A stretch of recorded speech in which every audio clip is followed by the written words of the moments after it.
అదిగో ఇప్పటి వరకు నా దేవుడికి ఒక స్థిరమైన నివాసం అనేది లేదు. నేనైతే దేవదారు మ్రాణులతో కట్టబడిన ఇంటిలో ఉంటున్నాను, కానీ నా దేవుడు గుడారాలలో ఉంటున్నాడు, డేరాల మధ్యలో ఉంటున్నాడు అని ఆలోచించాడంటండి. దేవుని ఘనపరచాలని ఆశపడ్డాడు.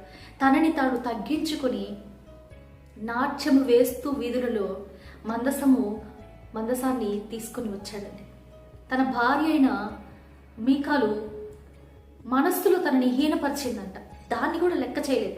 ఇంతకంటే తగ్గేందుకు కూడా నేను సిద్ధం, కానీ నా దేవుని నేను ఘనపరుస్తాను అన్నాడంటండి. దాని ద్వారా అతను పొందుకునింది ఏంటో తెలుసా?